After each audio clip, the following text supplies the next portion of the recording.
Bonjour et bienvenue dans À table, la rubrique des gourmets de Charente. Aujourd'hui, nous sommes chez le Copain d'Abord à Cognac, tout près du Pont Neuf. Suivez-nous.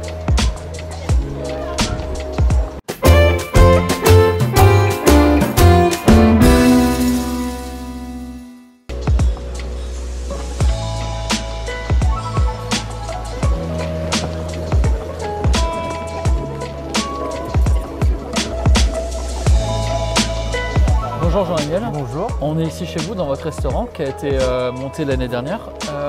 Qu'est-ce que c'est le concept de ce lieu? Alors le concept, c'est vraiment un restaurant convivial. Moi, c'est un établissement qui appartenait à mes parents il y a plusieurs années, qui est en gérance et où j'ai repris la gérance cette année avec mes parents.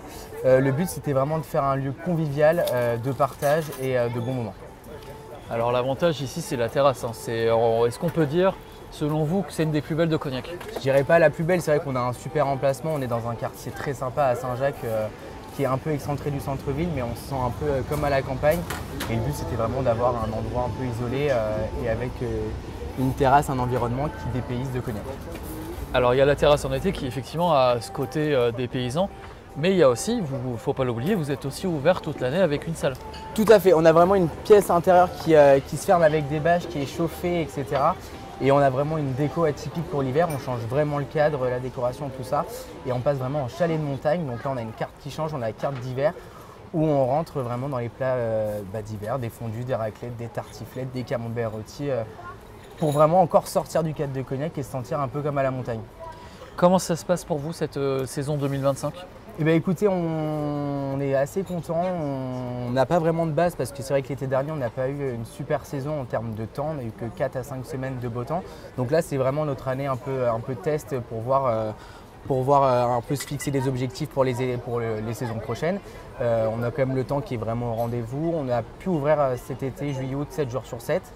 Avec des continues toute la journée pour prendre l'apéritif et la limonade toute la journée. Donc on est assez content dans l'ensemble. Alors vous avez des plats signatures qui marquent l'identité de l'établissement. Est-ce que vous pouvez nous en dire un petit peu plus? Eh bien écoutez, nous on est vraiment sur la viande pure et dure. On a de la viande française, de la viande fraîche et de la race à viande sur tout ce qui est la viande rouge, etc. On essaie de travailler avec un maximum sur des produits locaux. Notamment alors sur la pirate, on va avoir la pirate de bœuf, donc bœuf cœur de rhum steak. Sur le brasier, on va avoir la côte de bœuf, donc une belle côte qui fait 1,2 kg aux alentours d'1,2 kg. Et en dessert, on va avoir le plat signature, enfin le dessert signature, ça va être le brownie. Brownie maison, etc. au chocolat. Alors ce concept de brasero et de pirate, c'est quelque chose qu'on ne voit pas partout. Est-ce que vous pouvez nous expliquer un petit peu plus ce qui vous a poussé vers cette idée-là? Eh bien alors l'idée des pirates, c'était vraiment de faire quelque chose d'original et de partage, parce que c'est un peu le but, on met des pierres sur table et les gens partagent la pierre pour faire cuire. Et le brasero, c'est notamment encore pour les grandes tables, etc. C'est des braseros sur réservation, des tables minimum 6 personnes. Et donc là, ça va être des plus gros morceaux, donc des côtes, des magrets de canard, des choses comme ça. Donc des pièces un peu plus volumineuses à partager aussi. Et en fait, le but, c'est de se retrouver autour du brasero, prendre un verre et discuter pendant le temps de cuisson. Et soit on est sur des réservations de 6 personnes, soit après, suivant les soirs, on allume des braseros. Et là, on peut faire venir plusieurs tables autour du brasero et échanger encore avec plus de monde. Comme ça, tout le monde se rencontre et peut discuter autour du brasero. Et donc pour les pirates, la pierre chaude, elle est chauffée à 350 degrés, c'est ça? Aux environs, ouais, tout à fait. Et la pierre chaude arrive à table et après chacun pose son morceau de viande, ses légumes pour les faire cuire directement à table. Ouais, tout à fait. C'est vraiment le client qui est chef à ce moment-là. Et les frites maison qui sont faites alors par vos partenaires à Château Bernard? Tout à fait. Alors c'est des frites fraîches, c'est pas des frites maison. Nous on fait travailler la Capac à Cognac. Donc c'est une enseigne qui fait travailler notamment aussi un peu des handicapés, des personnes comme ça. Et en fait, ils nous livrent tous les matins des frites fraîches qui sont faites sous vide et qui sont d'une super qualité.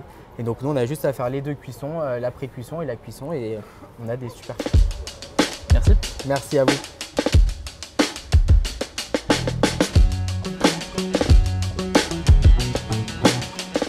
Voilà, c'est la fin de ce nouvel épisode d'À table.